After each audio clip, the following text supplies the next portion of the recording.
오늘은 제가 아마 설교라기보다는 성경 연구가 되겠습니다. 자, 여러분과 함께 오늘 저녁에 정결한 처녀라는 문제를 가지고 좀 같이 성경을 연구해 보려고 합니다. 정결한 처녀. 여러분, 성경에는 여자하면 교회를 상징하죠. 그렇죠? 여인하면 교회를 상징합니다. 그래서 정결한 처녀가 있는 반면에 음녀가 있습니다. 타락한 교회를 음녀라고 불렀고, 또 행음한다라고 주님께서 말씀하셨고, 그 다음에 정결한 처녀는 진리 가운데 순수하게 사는 참 하나님의 교회를 상징하는 것이었습니다.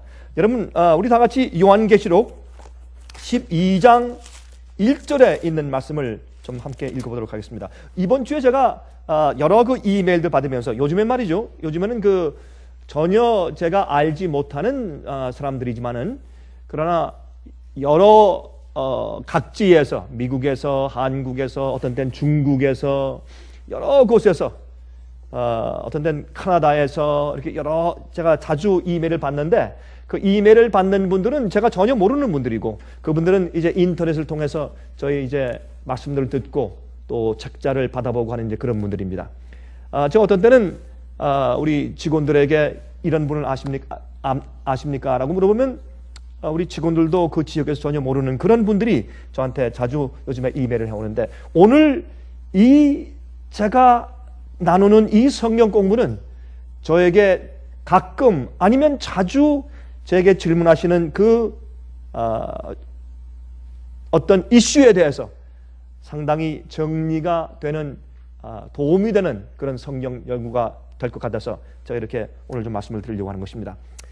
여기 계신 여러분들은 아마 대부분 여기에 대한 이슈를 다 이미 아시고 있을지 모르지만은, 그러나 이제 우리가 얼굴도 모르면서 화면을 통해서 여러 곳에서 이렇게 마음 가운데 의문을 가지고 질문하고 더 확실히 알고 싶어하는 분들을 위해서 우리 함께 좀 인내를 가지고 이 말씀을 같이 연구해 보면 좋겠습니다. 우리 다 같이 요한계시록 12장 우리가 잘 아는 말씀인데 12장 1절에 있는 말씀을 좀 펴서 읽어보도록 하십시다. 요한계시록 12장 1절입니다. 하늘에 큰 이적이 보이니, 이 이적은 이 요한계시록에 내가 사인이 보이니, 이적이 보이니, 기적 같은 일이 보이니, 이렇게 한 것이 세 가지가 있습니다. 세 가지. 하늘에 이적이 보이니 이렇게 말씀하신 표현한 부분이 요한계시록에 3번 나옵니다. 첫 번째가 바로 여기에 있는 하늘에 큰 이적이 보이니 해를 입은 한 여자가 있는데 그 발 아래는 달이 있고 그 머리에는 12별의 면류관을 썼더라 하는 말씀이 나옵니다. 예? 면류관을 썼더라 하는 말씀이 나옵니다. 여기에 있는 말씀 가운데 하늘에 이적이 보이니 하는 것은 이렇게 타락하고 악한 세상에서 이렇게 순결한 교회가 나올 수 있느냐? 야, this is a wonder.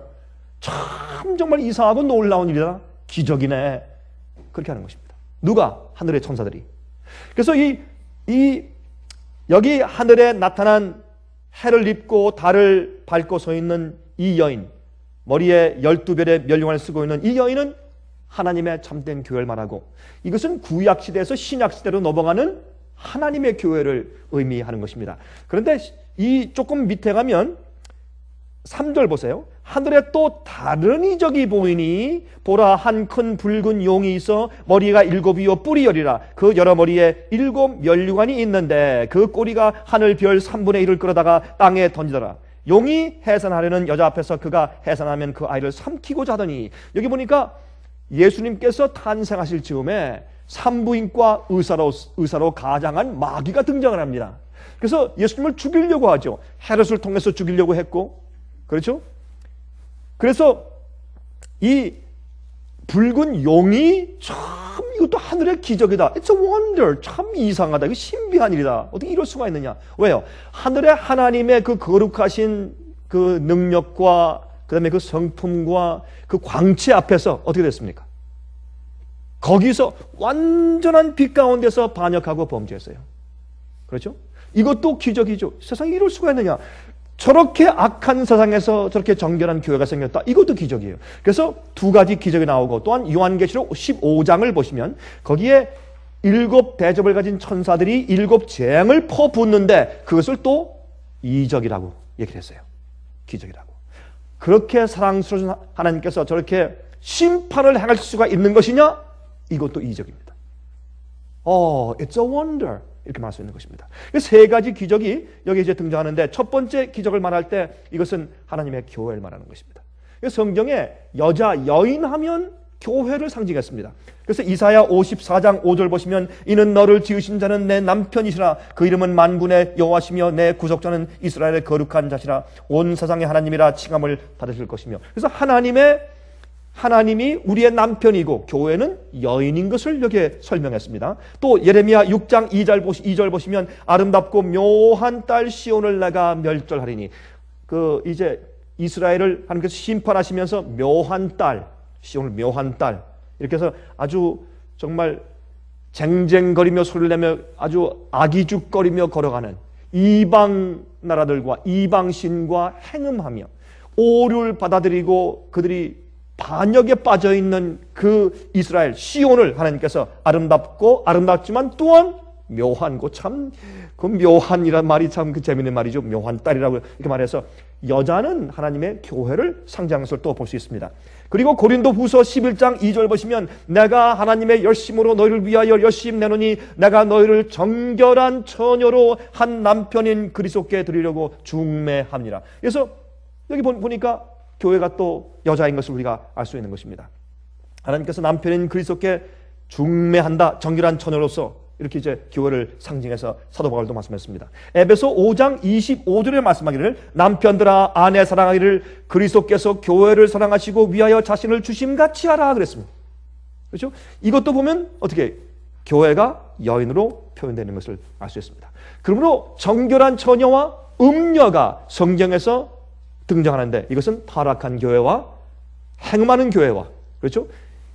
이방 종교와 이교의 오류를 갖다가 영적으로 행음하는 우상 숭배하는 교회를 음녀라고 표현했고 그 다음에 정결한 주의 참 백성들을 정결한 처녀라고 표현한 것을 우리가 성경에서 찾아볼 수가 있다고 말입니다. 자, 그러면 이렇게 계속하십시다. 성경은 교회를 두 가지 종류로 그렇게 설명하고 있단 말입니다. 물론 그 행실을 보고도 그렇게 말하지만은 성경에서 정결한 처녀와 부정한 처녀나 음녀를 말씀할 때는 주로 어디에 근거해서 그렇게 말씀하시냐면 그들이 가지고 있는 진리, 무엇을 어떻게 믿고 어떻게 가르치느냐 거기에 입각해서 주로 이런 말씀을 하신 것을 우리가 성경에서 찾아볼 수가 있는 것입니다. 여러분 바벨론은 어떻게 해요? 진리에서 떠났지 않습니까? 그래서 이 아파스타시라고 하는 얘기는 반역이라는 말은 진리에서부터 떠나는 것을 반역이라고 부르는 것입니다. 참 하나님의 가르침에서 떠나는 것을 반역이라고 부르는 것입니다. 물론 우리의 행실이 잘못된 것도 여기 포함되지만은 그러나 주요 요점은 가르침과 그들의 믿는 바, 그들이 믿고 사는 것이 무엇이냐 말이에요. 무엇을 어떻게 믿고 어떻게 살고 어떻게 가르치느냐. 그것을 기점으로 해서 이렇게 정결한 처녀와 음녀를 나누어 주시는 것을 우리가 볼 수 있습니다. 그래서 요한계시록 17장에 말씀하기를 이 음녀가 뭐라 합니까? 진노의 포도주로 세상을 먹여 왕들을 먹이고 백성을 먹여서 다 취하게 한단 말입니다. 비틀거리면서 어디로 가는 것이 정론지 알지 못하고 비틀거리게 만든다고 그렇게 말씀하신 것입니다. 그래서 이것을 보아도 진리와 오류 사이의 전쟁에서 이런 언급을 하신 것을 우리가 알 수가 있는 것입니다. 영적인 분별력을 잃은 상태, 그래서 비틀거리는 상태, 그것을 음녀라고 표현했습니다.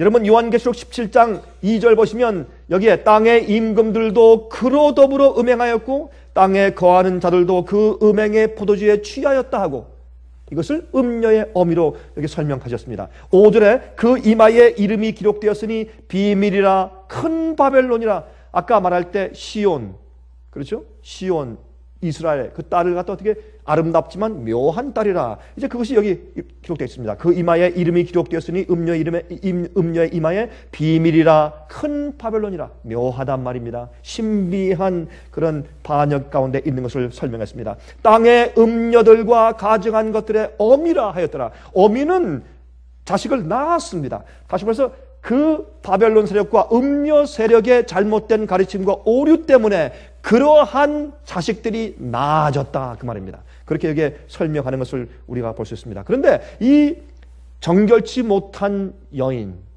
음녀의 그 정체를 설명하기 위해서 성경은 아주 정확하게 한마디를 말씀하시는데 6절에 이렇게 말씀하셨어요. 또 내가 보매 이 여자가 누굽니까? 음녀입니다.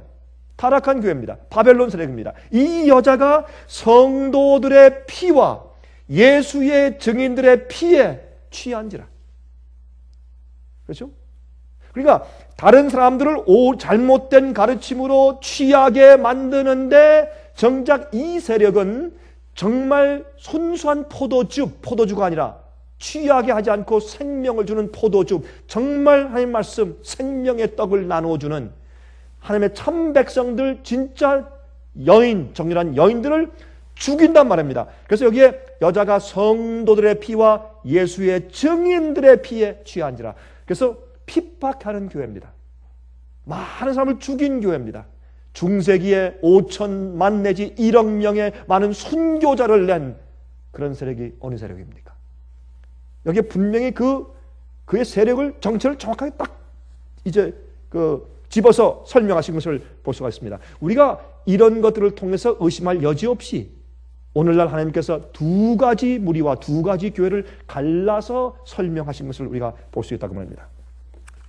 여러분, 성경 말씀대로 믿고 사는 교회가 참교회입니다. 그러면 이 어떤 교회가 참교회고 어떤 교회가 바벨론 교회인가, 어떤 교회가 타락한 교회고 어떤 교회가 진짜 교회고 어떤 교회가 진리에서 떠났고 어떤 교회가 진리 가운데 사는 것인가 라는 것을 우리가 어떻게 알아볼 수 있습니까? 어떻게 우리가 구분할 수 있을까요? 그것은 유일한 길은 성경 말씀대로 믿고 가르치며 사는 교회가 참교회인 것입니다. 그렇지 않으면 음료에 속한 교회가 되는 것입니다. 자, 우리가 좀 예를 좀 들어보십시다. 이렇게 예정을 들면 아마 화면 통해서 듣는 분들도 꽤 많이 이제 마음 가운데 아이디어가 왔다 갔다 하면서 아마 깨닫는 그런 마음이 들게 될 것이라고 생각이 됩니다. 자, 우리 성경의 가르침을 좀 예를 들어보십시다. 침례. 어떤 교회에서는 침례를 베풀자고, 침례는 장성한 사람이 깨닫고 진리에 동의하고 예수를 구세주로 받아들여서 자기가 죽고 자기 죄가 회개하고 고백되고 물속에 잠기고 예수님과 함께 부활하는 경험을 상징하기 위해서 장성한 사람이, 아니면 청년들이라도 깨닫고 자기가 의지로 선택해서 받아들인 사람이 물속에 잠겨졌다가 일어나는, 로마서 6장에 있는 그런 경험을 하는 것이 성경적인 침례인 것을 우리가 압니다. 근데 어떤 사람들은 세례를 베풉니다. 물을 뿌립니다. 그것은 성경에 그렇게 주라고 하는 방법이 없습니다. 물론 세례를 받았기 때문에 구원 없다, 그런 뜻은 아니죠. 그러나 우리 성경대로 믿고 가르치고 산다는 것을 한번 우리가 따져보는 것이 좋을 것 같습니다. 그래서 세례, 그냥 물 이렇게 스프링클링, 세례죠. 왜냐하면 불편하니까. 물속에 교회 안에 침례탕을 만들기도 어떤 데는 어렵고 돈도 들고 또 멀리 강가로 가기도 힘들고 아니면 저 호숫가에 가기도 힘드니까 간단하게 물을 뿌리게 하기 위해서, 편리를 위해서 그렇게 이제 했겠죠. 또 물을 붓는 세례가 있습니다. 물을 그 머리에 조금 이렇게 바가지에 조금 떠서 이렇게 붓습니다. 물을 붓는 세례가 있어요. 아니면 물을 찍어서 이렇게 뿌리는 세례가 있고, 그렇죠? 그런 것은 성경적으로 말씀하신 세례가 아닌 것을 알 수 있습니다. 또 어린 아기를 영세하는 유아 영세가 있습니다. 그렇죠? 어린 아이에게 유아세를 줍니다. 나서 얼마 안 된 어린 아기를 데리고 이제 가면은 이렇게 물을 찍어서 그 머리에 이렇게 톡톡 때리면서 이제 축복하는 기도를 해줍니다. 그것을 유아 세례라고 합니다. 옛날에 중세기엔 말이죠. 정말 교회에서 와서 낳은 어린 아기의 이마에 물을 이렇게 tok 찍으면서 기도 안 해주면 이 아이가 그 유아 세례 경험이 하기 전에 죽어버리면 지옥에 하지 않겠는가 떨면서, 그 당시 중세기에는 아이 낳으면서 아기가 죽는 경험들이 많았으니까 이 엄마들이 그렇게 두려워했던 것입니다. 그러므로 이런 유아 세례는 전혀 알지도 깨닫지도 못한 그런 어린 아기에게 그렇게 주는 것은 성서적이 아니죠. 그래서 우리가 어떻게 하는 것이 성경대로 사는 교회고 어떻게 하는 것이 성경에 있는 말씀대로 살지 않고 배도한 입장에서 사는 것인지 우리가 이런 식으로 생각해보면 많이 이해할 수 있게 되는 것입니다. 또 어떤 교회는 말이죠, 침례를 주긴 주는데 물에 3번 담궈요. 아버지의 이름과 아들의 이름과 성령의 이름으로 침례입니다. 3번 담궈요. 성경에는 그런 말씀이 없죠. 아버지와 아들과 성령의 이름으로 침례를 준다고 해서 한 번 잠그는 것을 우리가 성경에서 보는 것입니다. 또 어떤 사람들은 꽃잎으로 침례를 줍니다. 꽃잎을 뜯어다가 꽃잎을 그 위에 뿌려요. 꽃잎 침례가 있습니다. 이런 모든 것이 있는데 그러면 우리가 성경에 분부하신 말씀대로 믿고 가르치고 사느냐, 이에 따라서 성경적인 교회냐 아니면 인간의 유전과 인간의 방법대로 고쳐서 사는 교회인가 하는 것이 구분되게 돼 있죠. 또 성찬 예식, 우리가 예수 떡을 먹으면서 이것은 내 살이요, 또 포도즙을 마시면서 이것은 내 피니 라고 말씀하신 성찬식 말입니다. 근데 성찬식인데 어떤 사람들은 미사를 드려요. 성찬식과 미사는 전혀 다른 것입니다. 여러분, 그 떡을 받아 먹을 때 그것이 진짜 예수의 살이 된다, 그 포도주를 마시면 진짜 예수의 피가 된다, 그래서 예수님의 몸과 피가, 살과 피가 내 속에 들어가서 내게 공로와 효험이 된다고 하는 것은 전혀 성경 말씀과 맞지 않는 가르침 아닙니까? 그래서 그건 성만찬이 아닙니다. 그건 미사입니다. 전혀 그 잘못된 생각입니다. 그리고 또 이 적그리스도에 대한 가르침을 좀 잠깐 보십시다. 여러분, 적그리스도에 대한 가르침. 요즘에 이 미래주의, 원래 이 종교개혁 당시에 마틴 루터나, 그렇죠?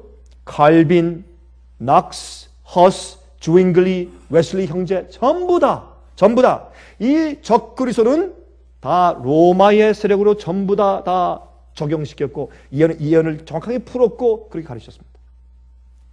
그런데 지금까지 세월이 좀 지나면서 어느 편인가 이것이 바뀌어버렸습니다. 그래서 미래주의가 생겼어요. 이 미래주의는 이렇게 말하는 것입니다.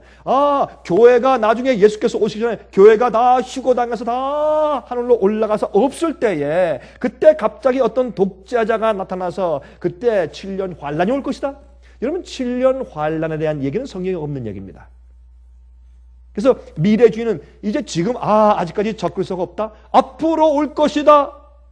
언제? 휴거가 있은 다음에.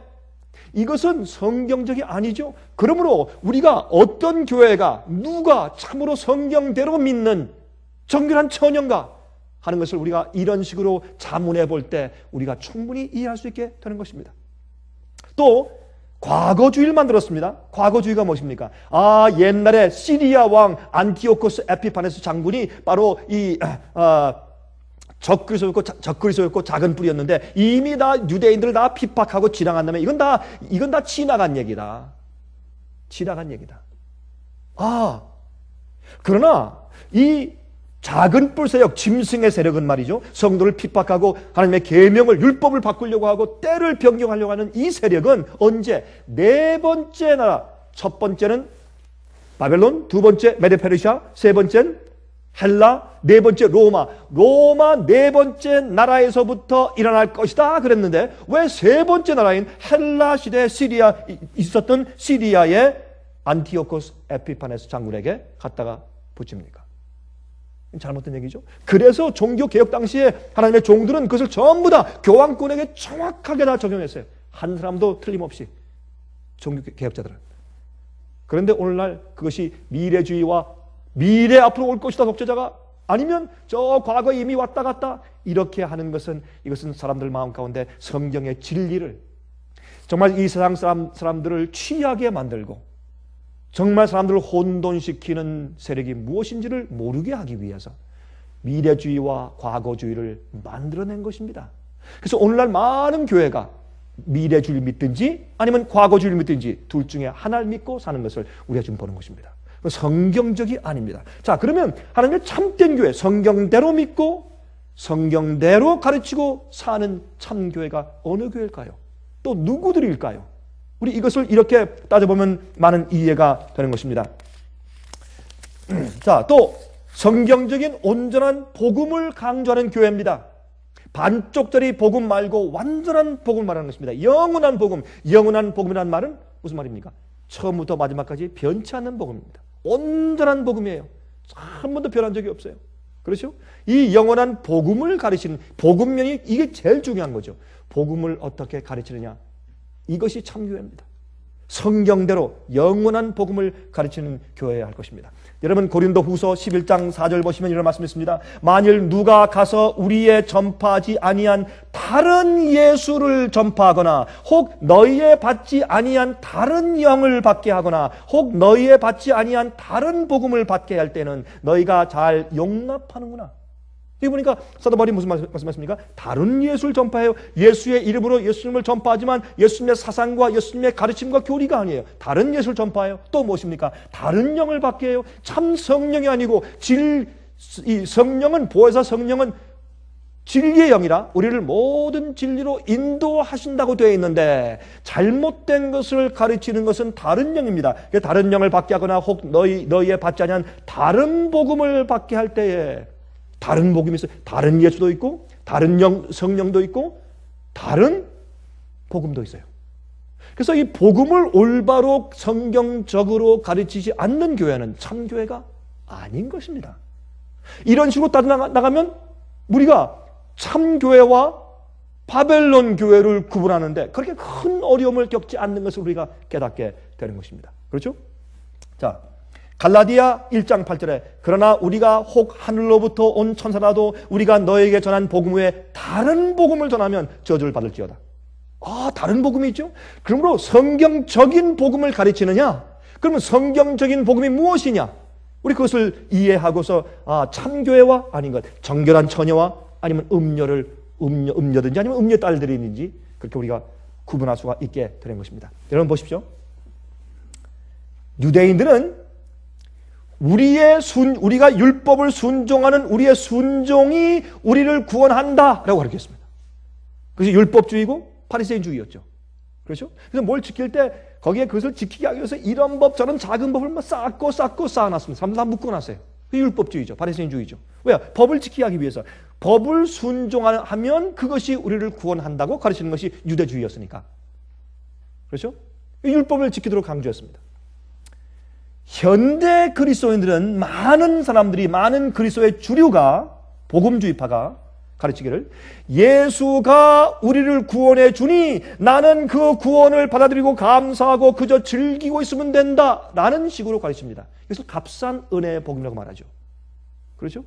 그래서 이렇게 복음이 전혀 자유주의와 아니면 너무 지나친 극단주의로 갈라져 있습니다. 그러나 영원한 복음은 성경의 복음은 뭐라고 말하냐면 예수 그리스도의 구원과 함께 계명을 순종해야 할 것을 동시에 강조하는 것입니다. 왜요? 예수님의 십자가의 보혈과 은혜는 나를 구원해서 내 마음을 바꾸어서 주님의 명령에 일치된 마음을 갖게 함으로 주님의 계명을 지키는 것이 가능케 만들기 때문에 또 우리가 주님을 사랑하는 것은 예수께서 여러분 요한복음 14장 15절 말씀하기를 너희가 나를 사랑하면 내 계명을 지키리라 이렇게 말씀했어요. 그러므로 이 복음과 순종을 잘 조합해서 가르치는 성경의 복음을 가르치는 사람들이 무엇입니까? 참교회인 것을 우리가 성경에서 이해할 수 있어요. 그리고 그 속에 심판을 경고해요. 온 세상에 전파할 복음이에요. 여러분 요한계시록 14장에 6절 보시면 어떤 말씀이 있습니까? 한 천사가 날아가는데 이 세상에는 온 나라와 족속과 방언과 백성들에게 전할 영원한 복음을 가지고 있다고 했어요. 이것은 짐승의 표를 설명한 13장 이후에 나오는 얘기이기 때문에 짐승의 표의 환난 전후에 있는 사람들이 반드시 이해할 참된 영원한 복음인 것을 여기 우리가 이해할 수가 있는 것입니다. 그렇죠? 천국 복음을 온 세상에 전파돼야지 그래야 끝이 온다고 예수께서 약속하지 않습니까? 그러므로 이러한 지금 제가 설명한 것을 이게 다가 아니지만 좀 예를 들었지만 이러한 것들을 어떻게 믿느냐 성경대로 믿느냐 아니냐에 따라서 참교회와 아니면 음녀를 우리가 구분할 수 있어야 합니다. 분별하는 영을 우리가 받아야 할 것입니다. 그런데 여러분 이러한 참된 성경적인 가르침 성경적인 복음 영원한 복음을 믿고 있는 사람들이 각 곳에 있는데 모든 민족과 방언들 가운데서 모든 나라들 가운데서 모든 사람들 가운데서 그렇죠? 음녀의 가르침으로부터 나오고 있는 아니면 이미 나온 정결한 처녀들이 참 많이 있는 것입니다. 제가 직접 눈으로 확인하고 많이 보았고 그런 사람들이 있는 것입니다. 세상에. 그러면 우리가 누가 정결한 처녀에 속한 자들인가 하는 것을 알기가 그렇게 어렵지 않습니다. 어렵지 않은 것입니다. 우리가 인간적인 풍습과 인간적인 유전에 사로잡혀서 보지 못해서 그렇지, 우리가 성령의 은혜를 눈에 바르고 안약을 발라서 우리가 눈을 뜨면 보이는 것입니다. 그런 것들이. 여러분, 우리가 가는 곳마다 사람들의 풍습이 다르고 역사가 다르고 또 그들의 생활 관습이 다르고 다 다르지만, 그러나 하나님의 말씀과 진리를 믿고 가르치는 데는 다 연합되어 있는 것입니다. 왜? 한 성령이시고 한 진리고 한 주님이시기 때문에, 한 믿음이고 한 침례고. 여러분, 제가 남미에 가면 말이죠, 제가 설교할 때 가끔 저한테 사람들이 와서 그래. 아이, 목사님, 시간에 대해서 you don't you worry about time. This is Latin time. 라틴이 이게 남미 아니에요? 라틴 타임이니까 시간에 대해서는 염려하지 말고 마음대로 하십시오. 그렇게 얘기를 해요. 그건 참 편하긴 편한데 그 사람은 시간을 잘 안 지키는 사람들이 많아요. 특별히 이 남미의 그 시골 지역에 가면 시간들을 잘 안 지키거든요. 한 번은 이제 시간이 7시 시작했는데 가니까 아무도 안 왔어요. 이거 좀 아무도 내 설교를 들을 마음이 없는 모양이다. 7시 10분, 20분, 그러니까 사람들이 오기 시작해요. 7시 30분, 한 8시 되니까 다 와요. 그래서 꽉 찼어요. 여러분, 시작은 7시인데 8시 되니까 그때 저보고 설교하래요. 그리고 사람들이 안 오는데 조바심도 안 내요. 기다리지도 않아요. don't worry, don't you worry, they will come. 그냥 기다려요. 다릅니다, 생각이. 그리고 말이죠, 한번은 저를 이제 그 집회에 데려가는 그 운전사가 저를 데리고 가다가 말이죠, 서요. 왜? 저기 오니까 친구가 와. 내려. 지금 바빠 죽겠는데 빨리 이제 시간 돼서 가야 할 텐데, 그거 내리더니 그 친구하고 얘기를 하는데, 한참 나무에 탁 둘이 기대가지고 참 마음이 편해. 탁 그래가지고 대화하는데 별 얘기를 다 해. 어머니, 아버지 안녕하시냐? 할아버지, 할머니 건강하시냐? 친척 누구 어떠냐? 이모, 고모, 또 누구 참 친구, 그 안부를 다 물어보고, 그리고 나는 그래서 안 가느냐? 그랬더니 don't you worry, we'll go. 그렇게 계속 얘기해요. 한참 얘기하고 그 다음에 갑니다. 왜 그렇습니까? 그 사람들에게는 시간보다 인간관계가 더 중요해요. 그 사람들에게는 만난 사람한테 그거 다 묻고 이러고 안 가면 그건 무례한 짓이요. 우리에게는 말이죠, 나 시간 없어, 빠이. 1년 만에 본 사람도 시간 없어, 빠이 하고 가면 되지만은 그 사람들은 안 그래요. 왜? 이런 사람들, 거기 있는 사람들은요, 시간이 돼서 예배 시작하는 것이 아니라 사람들이 다 모이면 시작해요. 그게 맞죠, 사실은. 맞아요, 그게. 맞긴 맞는데 성질 급한 한국 사람들은 다 복장 터져 죽을 겁니다, 그렇게 하면. 우린 그래요. 제가 그런 생각을 했어요. 보면서 참 달라도 너무 다르다. 그런데 그 사람들이 믿는 바와 가르치는 바가 똑같아요. 그게 뭐예요? 참교예요. 응? 믿는 바와 가르치는 바와 사는 바가 똑같단 말이에요. 똑같은 복음을 믿고 똑같은 성령의 교리를 믿어요. 성경은 그렇게 설명해주고 있단 말이에요. 그러니까 우리가 가만히 보니까 저 사람은 성화된 것 같아, 이 사람은 안 됐어, 그렇게 알고과 가르치지 말란 말이에요. 하나님께서 말씀하시는 참교회와 음료를 어떻게 가립니까? 바벨론을 어떻게 갈라요? 하나님 성경 말씀대로 믿고 가르치고 사느냐 말이에요. 그것이 관건이기 때문에 우리가 그것을 이해하는데 그렇게 어려움을 느끼지 않아도 된다는 것을 제가 설명드린 것입니다. 또 이 교회는, 참된 교회는 모든 계명을 다 강조하는 교회예요. 하나도 빠짐이 없어요. 모든 계명을 다 강조해요. 10가지 다. 요한계시록 22장 14절에 말씀하기를 그 두루마기를 빠는 자들은 복이 있나니 이는 저희가 생명나무에 나아가며 문들을 통하여 성에 들어갈 권세를 얻으려 함이로다. 이 말씀은 번역이 좀 부족하죠. 영어 성경은 이렇게, King James Version 영어 성경이 이렇게 말씀했어요. Blessed are they that do His commandments. 그의 계명을 행하는 자들은 복이 있나니 그들이 어떻게 해요? 그 새 예루살렘 도시로 들어갈, 그 성문으로 들어갈 권한을 얻는다. 그렇게 번역을 했어요. 이게 맞는 번역이죠. 요한계시록 12장 17절 말씀하기를 용이 여자에게 분노하여 들어가서 그 여자의 남은 자손 곧 하나님의 계명을 지키며 예수의 증거를 가진 자들로 더불어 싸우려고 바다 머리 위에 섰더라. 너무 분명해요. 마지막 하나님의 참된 교회는 무엇을 한다? 모든 계명을 지킨다. 그렇게 되어 있어요. 자, 요한복음 14장 15절 아까 말씀드린 것처럼 너희가 나를 사랑하면 나의 계명을 지키리라. 요한일서 5장 2절, 요한일서 5장 2절. 하나님을 사랑하는 것은 이것이니 우리가 그의 계명들을 지키는 것이다. 주님을 사랑하는 것이 뭐라고요? 그의 계명을 지키는 것이 주님을 사랑하는 것이다. 산에 올라가서 주님 나 사랑해요 라고 3번씩 부르짖지 않아도 우리가 주님을 사랑한다는 것을 내가 표현하는 길은 하나밖에 없는데 주의 명령, 계명을 순종해서 지키며 따라가는 것입니다. 그것이 내게 불이익을 줄지라도 그것을 먼저 선택하는 것입니다. 여러분, 세상을 다 버리고 나중에 핍박받아 죽을지라도 주님의 명령대로 살기로 결심하고 사는 것입니다. 그게 주님의 명령과 계명을 지키는 태도입니다. 그게 참 교회다. 그렇게 말씀하셨어요. 이 계명을 지키는 것은 무거운 것이 아니라 그랬습니다. 여러분, 어떤 교회들은 계명들을 변경했습니다. 또 영혼은 죽으면 빠져나가서 영원히 어디 가서 존재한다. 천당 같다, 지옥 같다. 그렇게 가르쳐요. 또 영원 지옥설, 하나님께서 이 악인들을 태울 때 말이죠. 어떻게 너 요시나 안 믿었지? 하면 혼나봐라. 이렇게 한쪽으로 뒤집어서 석쇠에 넣어서 뒤집어서 600만 년 동안 태우고 또 뒤집어서 또 600만 년 태우고 또 뒤집어서 1000만 년 태우고 이렇게 하시는 분으로 생각해요. 이건 이교의 가르침이죠. 성경이 지옥을 말합니까? Yes. 근데 언제가 문제예요? 또 그들을 태워서 어떻게 하시는 것이 문제예요. 이런 것을 가르쳐요. 그리고 또 하나님께 예배 드리는 날을 변경했어요. 그렇죠? 그래서 이런 것들을 보면 우리가 뭘 할 수 있습니까? 성경대로 하는 교회냐? 아니냐?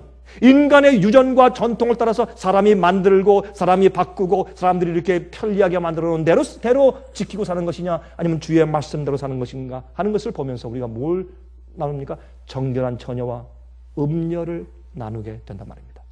음녀가 있으면 딸들이 있어요. 자식을 낳았어요. 그래서 어떤 사람들은 전염으로 그냥 따라가고 있어요. 그건 뭡니까? 음녀의 딸입니다. 딸입니다. 그런데 요한계시록 14장 4절 보시면 14만 4천을 설명하면서 이 사람들은 여자로 더불어 더럽히지 아니하고 정절이 있는 자라 어린 양이 어디로 인도하든지 따라가는 자며 사람 가운데서 구속을 받아 처음 익은 열매로 하나님과 어린 양에게 속한 자들이니 그랬어요. 그렇죠? 여기 여자로 더불어 더럽히지 않았다? 뭡니까? 음녀, 창기로부터 더럽히지 않았단 말이죠. 이 사람들은 어떻게 해요? 14만 4천이라고 말합니다. 마지막 참교의 모습입니다. 이 사람들은 진리를 따라 사는 사람들이라고 성경은 말씀하고 있단 말입니다. 여러분, 요한복음 14장을 좀 펴서 좀 보실래요? 요한복음 14장을 보시면 요한복음 14장에 있는 그 14장의 내용의 시작과 그 요점을 한번 살펴보시면 여러분들이 꽤 많은 것을 또 여기에 이해하실 수 있게 되는 것입니다. 자, 요한복음 14장 1절부터 3절 먼저 읽읍시다. 너희는 마음에 근심하지 말라. 하나님을 믿으니 또 나를 믿으라. 내 아버지 집에 거할 곳이 많도다. 그렇지 않으면 너에게 일러서리라. 내가 너희를 위하여 처소를 예비하러 가노니 가서 너희를 위하여 처소를 예비하면 내가 다시 와서 너희를 내게로 영접하여 나 있는 곳에 너희도 있게 하리라. 예수님께서 뭘 말씀하십니까? 당신의 참 교회를 주님의 재림 다시 오심을 기다리는 교회를 내가 와서 너희를 내가 데리고서 나 있는 곳에 데려가겠다라고 말씀하셨어요. 누구를? 아무나 아니에요. 참 교회를 주의 말씀대로 따라 살고 있는 그 교회를 그렇게 이게 지금 설명하고 있는 것입니다. 근데 여기에 우리 계속 보십시다. 그러면 15절부터 요한복음 14장 15절부터 21절 읽습니다. 이렇게 말씀되어 있어요. 그 가운데 있는 몇 절은 빼겠습니다만은 15절 너희가 나를 사랑하면 나의 계명을 지키리라. 그러므로 주님께서 내가 가서 너희가 있을 곳을 예배하면 내가 다시 와서 너희를 내게로 영접하여 나 있는 곳에 너희도 있게 할 것이라는 그 교회는 누구예요? 여기 말씀하기를 하나님을 사랑함으로 주의 명령과 계명을 따라 사는 사람들 그렇게 딱 나와요. 있는 그 내용이 16절 내가 아버지께 구하겠으니 그가 또 다른 보혜사를 너희에게 주사 영원토록 너희와 함께 있게 하시리니. 그러면 왜 보혜사 성령을 주세요? 이것은 그들에게 특별한 힘과 능력을 주시는 것인데 은혜를 주시는 것인데 왜요? 17절 저는 진리의 영이라 세상은 능히 저를 받지 못하나니 이는 저를 보지도 못하고 알지도 못함이라. 그러나 너희는 저를 아나니 저는 너희와 함께 거하시며 또 너희 속에 계시겠습니다. 그럼 성령을 주셔서 우리 마음 가운데 계시게 하시는 것은 무엇입니까? 주님의 계명을 지킬 수 있도록 하기 위해서 그렇게 하는 것입니다. 그렇죠? 주의 계명을 지킬 수 있도록 하기 위해서 하나님의 사랑을 우리 마음 가운데 부어줘요. 로마서 5장 5절 어떤 말씀이세요? 하나님의 영으로 우리 마음 가운데 하나님의 사랑이 부어짐마 되어들 성령이 임하시면 우리가 하나님의 사랑으로 꽉 차면 주의 말씀대로 살고 싶어요. 계명대로. 그래서 성령을 주셨다고 했어요. 그가 너희와 함께 거하시며 또한 너희 속에 계시겠습니다. 누가? 성령께서. 20절. 그날에는 어떤 날에? 내가 아버지 안에 너희가 내 안에 내가 너희 안에 있는 것을 너희가 알리라. 나의 계명을 지키는 자라야 나를 사랑하는 자니 나를 사랑하는 자는 내 아버지께 사랑을 받을 것이요 나도 그를 사랑하여 그에게 나를 나타내리라. 우상 숭배할 수 없고 올바른 날 경배하고 탐내지 아니하고, 그렇죠? 이런 모든 계명을 지키는 은혜가 생기는데 그게 성령께서 우리 마음 가운데 거하실 때, 그렇죠? 나의 계명을 지키고 지키는 자라야 나를 사랑하는 자니 그날에는 내가 아버지 안에 있는 것처럼 너희가 내 안에 있고 내가 너희 안에 있을 것이다. 그런 자들이 무슨 교회예요? 참교회다.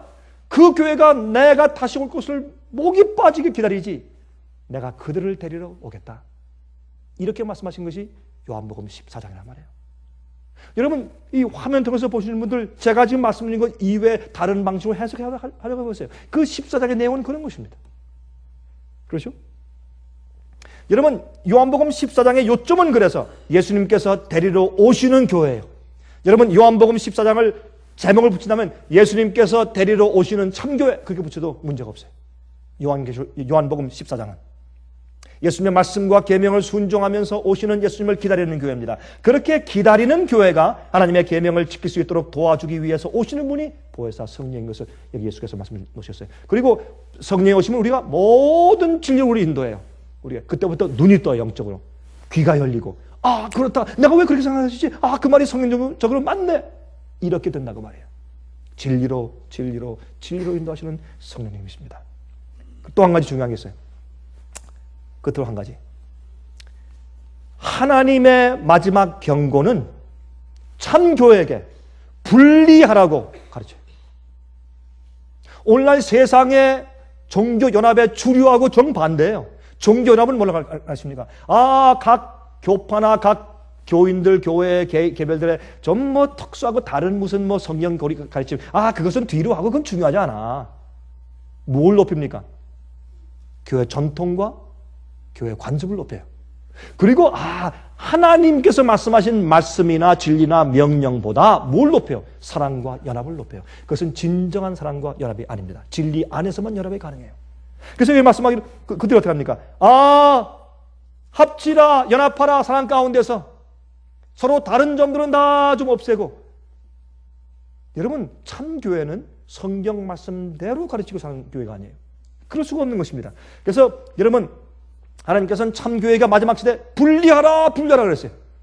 근데 오늘날 그렇지 못한 연합한 자들은 어떻게 말합니까? 합치라, 연합하라.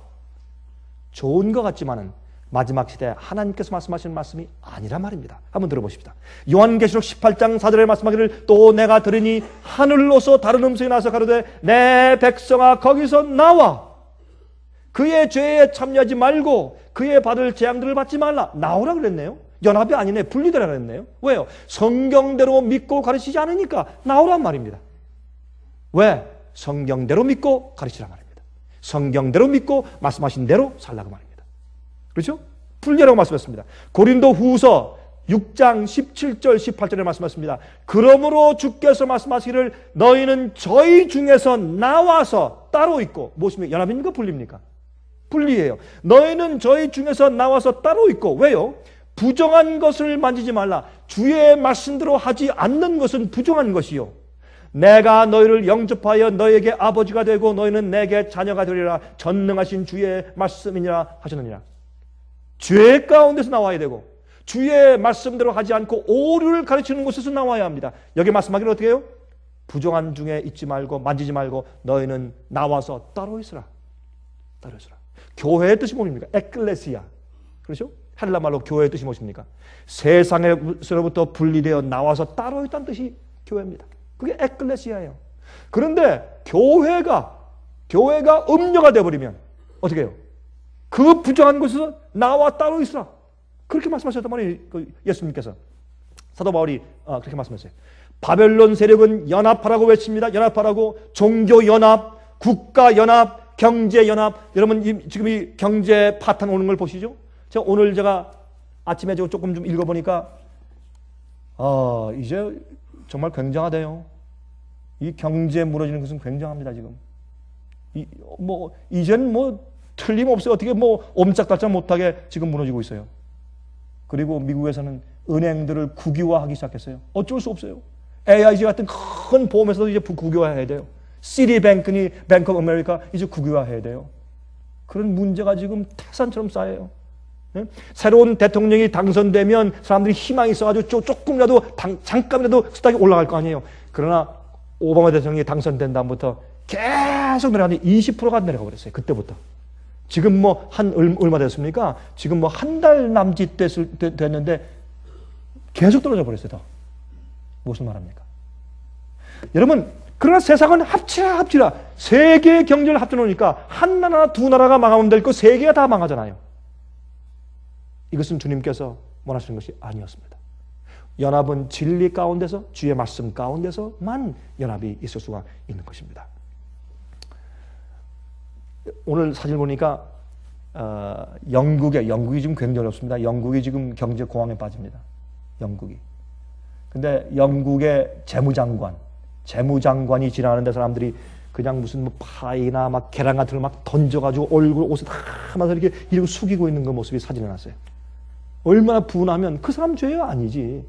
그러나 그 사람이 재정의 대표니까 장관한테 그냥 사람들이 던져가지고 그냥 얼굴과 그냥 이 옷이 다 더럽혀졌어요. 사람들이 분노하고 있는 것입니다. 폭동을 일으키는 것입니다. 여러분, 그러므로 하나님께서 마지막에 말씀하시는 것과 좀 달라요. 하나님께서는 짐승의 표를 받지 말라. 왜요? 짐승의 표는 온 세상이 전부 다 하나로 합쳐서 연합하려고 하는 그런 일이 짐승의 표를 다 받게 하는 것이에요. 근데 짐승의 표를 받지 않는 분리되어 나오는 참교회 주의 백성들이 있는 것입니다. 그렇죠? 세상의 연합과 분리되라고 말하는 것입니다. 짐승의 표를 받지 말라. 온 세상이 짐승의 표를 받는데, 여러분 요한계시록 13장 보시면 계시 가운데 요한이 보니까 다 짐승의 표 받은 것 같아. 다 큰 자나 작은 자나 부한 자나 가난한 자나 종이나 자유자나 종이나 전부 다 짐승의 표를 받았다고 설명했어요. 보니까 전부 다 받은 것 같아. 기가 막히니까 그런 식으로 표현했어요. 안 받은 자가 있지만. 그래서 요한계시록 14장 12절 말씀하기를 성도들의 인내는 여기 있나니 저희는 하나님의 계명과 예수 믿음을 지킨 자니라 그랬어요. 예수의 믿음은 예수께서 아버지를 의지하시고 사신 믿음을 강조하는 것인데, 그렇죠? 예수님께서 절망 가운데 돌아가실 때, 아버지가 자기를 버리신 것처럼 생각됐을 때, 기가 막혔을 때, 그래도 아버지를 신뢰했습니다. 아버지를 신뢰하고 믿었습니다. 아버지시여, 다 이루었습니다. 아버지시여, 내 영혼을 당신께 의탁합니다. 그것이 예수 믿음입니다. 온 세상이 예수님을 미워하고 욕하고 십자가 못 박을지라도 예수님은 혼자 서셨습니다. 그게 의입니다. 세상과 합치는 것이 아닙니다. 그것이 십자가의 또 하나의 의미 가운데 하나죠. 그래서 계명을 지키지 않는 자들의 명령을 따르지 말라라고 성경은 마지막 시대 말씀에서 오히려 분리를 말씀하시지 연합을 말씀하고 있지 않단 말입니다. 이런 것을 보아서 마지막 참교회, 정결한 처녀와 부정한 처녀, 의 차이가 무엇인지, 여러분 특별히 우리 화면 통해서 보시는 분들은 이제 이렇게 생각해 보니까 조금 감이 가죠? 좀 이해하고 우리 분별력을 가질 수 있게 되겠죠? 그래서 14만 4천은 어떻게 해요? 14만 4천은 그들이 어떻게 한다고요? 그들은 바벨론과 음녀와 사귀어서 더럽히지 않은 자들이다. 그들은 정결한 처녀라고 그렇게 말씀하는 것입니다. 그러므로 사실은 우리가 이 마지막에 살면서 어떤 자들이 참 교회고 참 교인들인가 그것을 똑바로 분별하지 못하면, 그런 분별하는 성령의 은사를 받지 못하면 나중에 자기들도 머리가 마음이 어두워져서 다 빠질 수밖에 없게 되는 것입니다. 여러분, 그러므로 이렇게 말할 수 있습니다. 마지막 시대 하나님의 참 교회는, 정결한 처녀는 진리를 고수함으로, 성경의 가르침대로 믿고 그것을 고수함으로 오는 큰 핍박을 기대하는 자들이에요. 큰 핍박을 기대하고 있는 교회예요. 환난이 올 수밖에 없는 것을 기대하고 핍박이 올 수밖에 없는 것을 기대하고 있는 사람들이에요. 예수께서 말씀하셨습니다. 세상이 나를 미워한 것처럼 너희도 미워할 것이라. 내가 십자가 못 박힌다. 이 세상은 너희도 미워하고 너희도 핍박할 것이다. 사람들이 너희를 핍박하면서 이것이 하나님께 드리는 예라고 할 것이다. 그래서 참교회는 핍박을 받고 누구든지 경건하게 살려고 하는 자는 핍박을 받을 것이라는 것을 예수님께서 경고하셨습니다. 오늘날은 어떻게 해요? 세상에서 축복받고 잘되고 번영하고 장사 잘되고 많은 사람들이 인기 없고 평판 좋고, 예? 그래야 교회인 줄 알아요. 그러나 성경은 정반대로 말씀하고 있는 것을 우리가 여기서 보는 것입니다. 음료는 세계의 평화와 연합을 강조합니다. 진리와 가르침을 희생하고라도 평화를 추구하려고 그래요. 그러나 하나님께서는 그런 데서 분리되어 있으라고 말하는 것입니다. 여러분 이 말씀만 읽고 마칩시다. 누가복음 12장 49절부터 53절이라는 말씀을 제가 읽겠습니다. 한번 들어보세요. 누가복음 12장 49절부터 53절입니다. 내가 불을 땅에 던지러 왔노니 이 불이 이미 붙었으면 내가 무엇을 하리요? 무엇을 원하리요? 나는 받을 침례가 있으니, 예수께서 받을 침례가 뭐예요? 십자가의 죽음이에요. 나는 받을 침례가 있으니 그 이루기까지 나의 답답함이 어떠하겠느냐? 왜? 이 세상에 있는 사람들이 너무나 모르니까. 내가 세상에 화평을 주려고 온 줄로 아느냐? 내가 너희에게 이르노니 아니라 도리어 분쟁케 하려 함이로다.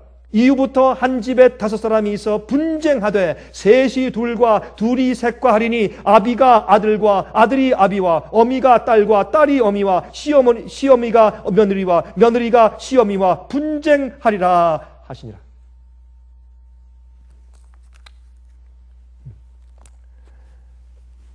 어떤 사람이 말이죠. 이 이메일에 이렇게 말했더라고요. 며느리가 가장 좋아할 찬송이 뭔가? 나 이게 무슨 말 하나? 그랬더니 뭐라 쓴지 아세요? 시어미 오나 겁없네. 그 시어미 아니라 시어미. 시어미 오나 겁없네. 그게 며느리가 좋아하는 가장 좋은 찬송을 누가 써놨어요. 내가 그 읽고 얼마 한참 내가 웃었어요. 우리가 그런 농담을 찬송을 가지고 해도 될지 모르지만 제가 그 생각이 나서 말씀드립니다. 여러분 예수께서 말씀하기를 마지막 시대에 어떤 일이 예수님을 믿고 진리를 따르면 어떻게 된다고요? 예? 가족들도 원수가 된다고. 친구도 원수가 되고. 왜요? 진리는 타협할 수 없으니까. 그래서 핍박이 오고 그래서 중세에 그렇게 많은 순교자가 생긴 거예요. 예? 미사가 아닙니다. 이 성만 대한 예수는 상징이지 실제가 아닙니다. 이 떡과 그다음에 포도즙이 산되고 피가 되는 것이 아닙니다. 그것 때문에 많은 사람이 그 진리를 믿고 얘기하다가 순교자의 목자를 죽였어요. 우리는 그런 자들이 진리를 고수해 왔기 때문에 그걸 우리가 받아서 지금 진리를 알고 있는 것이에요. 우리는 많은 순교자들과 핍박받은 자들에게 큰 빚을 지고 있는 사람들이에요. 그러나 오늘날 많은 사람들이 참 교회와 음녀 사이, 정결한 처녀와 바벨론 사이를 잘 이해하지 못하는 걸 볼 때 제 마음이 좀 답답합니다. 정말 우리는 말씀대로 사는 정결한 처녀에 속하시기를 간절하게 바랍니다. 자비하신 하늘에 계신 우리 아버지, 우리가 이 세상 마지막 시간으로 가까이 가면 갈수록 점점 진리의 투쟁은 심각해질 것입니다. 지금부터 우리가 무엇이 정결한 처녀며 어떤 것이 음녀인지, 무엇이 바벨론의 세력이며 무엇이 참교회인지 깨달아 분별하여 알 수 있도록 도와주시옵소서. 아버지시여, 우리는 부족합니다. 우리는 죄의 성질 가진 죄인들입니다. 불쌍히 여기시고 저희 마음속에 역사시대에 약속하신 보혜사 성령을 많이 주심으로 진리로만 저희를 인도하여 주시옵소서. 실종치 않게 해주시며 방황하고 깨닫지 못하고 분별하지 못하면서 참 어두움 가운데 헤매는 영혼들이 얼마나 많이 있는지 모릅니다. 참 가슴이 아픕니다. 우리에겐 힘이 없습니다. 우리에겐 능력이 없습니다. 아버지시여, 옛날 오순절에 성령을 부으신 것처럼 저에게 성령의 충만한 능력을 많이 부어주셔서 올바로 가르칠 수 있는, 분명한 가르침을 가르칠 수 있는 능력과 지혜를 주시며 동시에 사람들을 설득시킬 수 있는 힘을 허락해 주시옵소서. 주여, 구원하실 만한 자들을 구원하시고 알곡들을 모으시옵소서. 저희를 구원하시는 예수 그리스도의 귀하신 이름만 의지해서 간절하게 기도드리옵나이다. 아멘. 은혜 많이 받으셨습니까? 지금까지 들으신 이 생애의 빛 예배설교는 개인의 신앙 부흥이나 소규모 그룹 예배를 위하여 DVD와 CD로 제작되어 보급되고 있습니다. 생애빛 예배설교 테이프를 원하시는 분들은 1-877-704-1004 1004번으로 전화하여 주시기 바랍니다. 생애빛은 각종 미디어, 즉 출판물, 텔레비전, DVD, CD, 그리고 웹사이트를 통하여 복음을 전하는 미디어 선교기관입니다. 생애빛에서 이루어지는 선교사업을 크게 7가지로 나누어 소개하면 다음과 같습니다. 첫째로, 생애빛은 가정과 건강과 참된 신앙을 소개하는 월간지 살아남는 이들을 매달 발간하고 있습니다. 가정과 건강 문제뿐만 아니라 참된 신앙과 성경에 나타나 있는 중요한 진리들에 대하여 매달 깊이 있게 다루는 최고의 신앙지입니다. 둘째로, 생애빛은 미국의 주요 도시에서 텔레비전 선교 방송을 하고 있습니다. 많은 분들은 생애빛 선교 방송을 통하여 복음을 발견하고 새로운 생애를 살아가고 있습니다. 셋째로, 생애빛에서는 우편통신을 통하여 평신도들의 성경 연구를 도와드리는 성경통신학교를 운영하고 있습니다. 성경에 나타나 있는 중요한 문제들에 대하여 체계 있게 공부하기를 원하시는 분들은 성경 연구 단기 코스와 계시록을 통한 성경 교리 연구, 또한 요한계시록 연구 과목을 신청하시기 바랍니다. 교재 및 모든 비용이 무료인 생애빛 성경 연구 과정을 통하여 복음과 예언 문제를 가장 쉽고 체계 있게 공부하시기를 바랍니다. 넷째로, 생애빛은 예언 연구를 위하여 특별하게 제작된 DVD 시리즈를 나누어 드리고 있습니다. 성경 구약과 신약의 대표적 예언서인 다니엘서와 요한계시록을 처음부터 마지막까지 자세하게 해설해드리는 예언 연구 DVD 시리즈를 통하여 많은 분들이 성경과 미래에 대한 새로운 시야를 가지고 살아가게 되었습니다.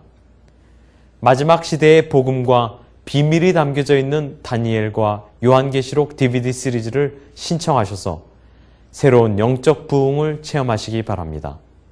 다섯째로, 생애빛은 강병국 목사님의 예배설교가 담겨져 있는 DVD와 CD를 원하는 모든 그리스도인들에게 나누어 드리고 있습니다. 매주 생애빛 예배설교 테이프를 받기를 원하시는 분들은 생애빛으로 연락하여 신청하여 주시기 바랍니다. 여섯째로, 저희 생애빛 선교센터에서는 성경 신구약의 모든 진리를 요약하여 각 주제별로 소책자를 만들어 놓았습니다. 이 책자는 오류가 난무하는 혼돈스러운 세상에서 여러분들을 정확한 하나님의 말씀의 길로 안내해 드릴 것입니다. 이 소책자를 신청하시려면 생애빛 뉴욕 지부로 신청해야 하는데, 뉴욕 지부의 번호는 1-888-881-1004, 1-888-881-1004, 1004번입니다. 끝으로 생애빛 선교 사업에 대해서 좀 더 자세하게 알기를 원하시는 분들은 웹사이트 www.sostv.net을 방문하시기 바랍니다. 생애빛 웹사이트에는 지금까지 나온 모든 월간지와 DVD, 텔레비전 방송물들을 누구나 무료로 보실 수 있도록 준비되어 있습니다. 지금까지 소개해드린 생애빛 선교 교재들 중에서 원하시는 책자나 테이프 있으시면 무료 전화 1-877-704-1004, 1-877-704-1004, 1004번으로 신청하여 주시기 바랍니다. 미국 동부 시간으로 월요일부터 금요일까지 9시에서 5시 사이에 전화해 주시기 바랍니다. 그럼 다음 시간까지 안녕히 계세요.